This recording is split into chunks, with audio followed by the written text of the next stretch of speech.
and it is really a tremendous pleasure to be in Ballymoney. And I have to say, of the various rallies and meetings that we've done over the past couple of months, Ballymoney is the first place where it hasn't been raining and it's a lovely, lovely evening. So I'm very pleased to be here. I'm also pleased to be sharing the platform tonight with the two pro-union, anti-protocol leaders of unionism, Jim Allister and Sir Geoffrey Donaldson. I keep thinking that sometimes when I'm at one of these rallies, at the last minute, somebody called Doug Beattie might rush up and be on the platform. But that hasn't happened so far. And I'm also absolutely delighted that Ben Habib is here again. I mean, Ben is one of those people without whom we would not have taken the legal action. He comes over every rally from London at his own expense. He is totally committed to oppose the protocol and has done so much on the mainland to really get the message across. So it's really good to have Ben here tonight. And I'm really looking forward.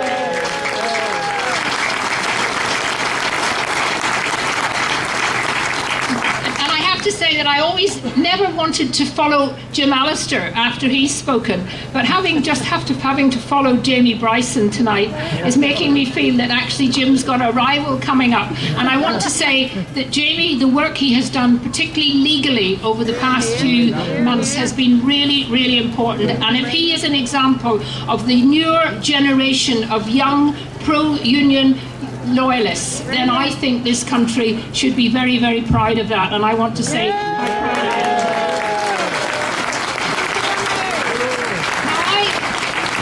Now, I campaigned strongly for Brexit. I wanted to see Brexit. I still think that it's the best thing that could happen to the United Kingdom. But I, like all of you here, had a ballot paper which said, did you want the United Kingdom to leave the European Union? It didn't have a little map with a bracket saying except for Northern Ireland, did it? No. So I voted to leave. You who voted to leave and those who voted to remain, perhaps, no one wanted the protocol. No one was voting for the protocol. Not a single person in Northern Ireland voted for the protocol. And I'm rather fed up with those people in, for example, the Alliance Party who keep trying to ignore the protocol and talk about Brexit. Northern Ireland did not get Brexit. That's the problem. We didn't get it. We were left with the protocol. So let's put that right out of the way. I also have to say that unlike both Jim and Sir Geoffrey, I did support the Belfast Agreement back in 1998. I was torn. I thought I didn't like an awful lot about it, but like many of you here tonight, you probably did vote for the Belfast Agreement. And you voted for it, and I supported it, because it had that principle, that underlying absolute principle of the consent of the people of Northern Ireland to any change in their future constitutional status. We thought consent meant consent. And what we have seen more recently, and indeed over many years now, but particularly recently, that principle of consent being whittled away piece by piece. First of all, there was the situation where suddenly the cross-community aspect of the Belfast Agreement was changed, so that when it comes to, and hopefully the protocol will have well gone by then, and if it hasn't gone, there won't be an assembly to vote in 2024, but if there did happen to be a vote, it now has to not be by cross-community consent. Everything else has to be done that's important, but the most important issue was changed just like that, to get rid of the cross-community consent. And then we saw what the appeal court said, that consent didn't really matter, because ultimately, as Jamie said, the end product, as long as we still are officially, constitutionally, officially in the United Kingdom, everything else can be taken away. Everything can be changed, but ultimately the consent principle has gone. So I have absolutely no sorrow at all in saying that I'm sorry I voted for the Belfast Agreement, and I think there's an awful lot of people who are also sorry, and I think we owe a vote of thanks to those who knew that it was not going to work. have to say tonight, you know, that I do feel coming back now to live in Northern Ireland, having been away and being in London, but keeping an eye on what was happening and always keeping an interest in particularly the Northern Ireland football team, which I always tried to get to every match.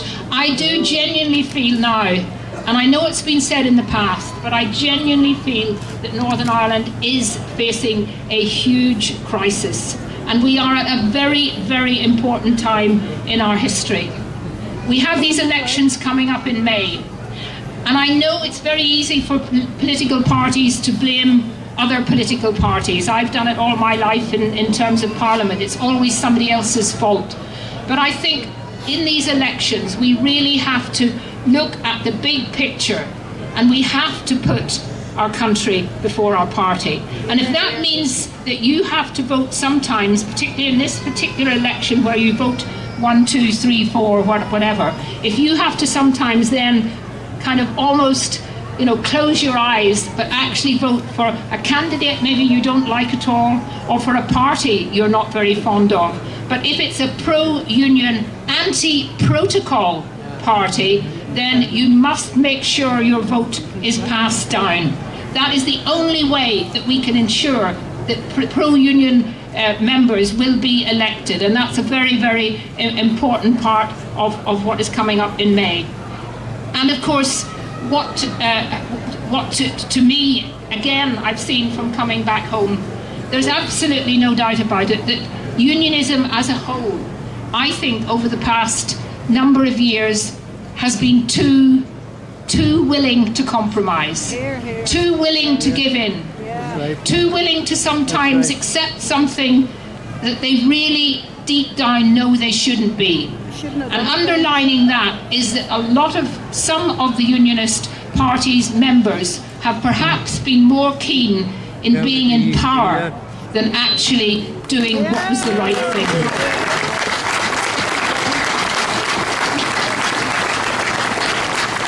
So I support the parties that have said that they will not go back into the Assembly until the protocol has gone. That has to be the principle.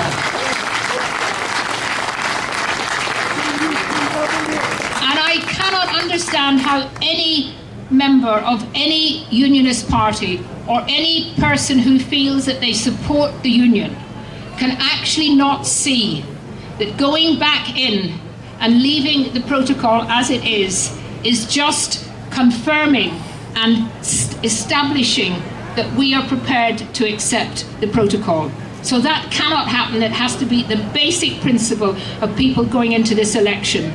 And as for parties that have talked about rigorously implementing the protocol, well, even they have seemed to change slightly and are now talking about making some changes. Well, for me, and I think for most of you here, tinkering with the protocol is not enough. We don't want just a fewer checks. We don't want just a little bit of putting off more grace periods. And remember, not all of the protocol is being implemented at the moment. We're only seeing the bits that they've had to go ahead with. And sooner or later, those grace periods will come back. And then we will really see the difference to our economy, to our business, and to our cost of living.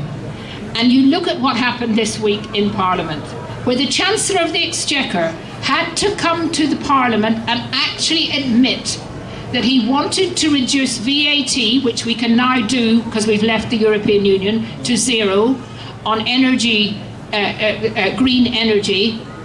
But he had to actually say we can't do it in Northern Ireland because the European Union is controlling what is happening on our trading issues. We cannot allow a situation where, as Jim Allister has said from the beginning, a foreign power is ruling us with a foreign court. That just cannot be acceptable. And as I said before, any pro-union person could not possibly accept that. So my message really today is thank you all for turning up, for coming out, for speaking out. Every single one of you can make a difference. Every single one of you can talk to your neighbours, to your friends, explain the importance of this election.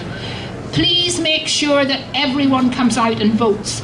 I'm always horrified, genuinely horrified, how at some elections in Northern Ireland, so many people from the pro-union community don't bother to vote. You may not like the political parties, you may not like their leaders, but there is no alternative to actually using your vote, and using your vote in a way that is going to say to the Prime Minister, to the British government generally, and to the Irish government in particular, the protocol is not sustainable, and we are going to continue to do what we can to get rid of it, and that is our message, and the message has to be heard loud and clear on May the 5th. Thank you.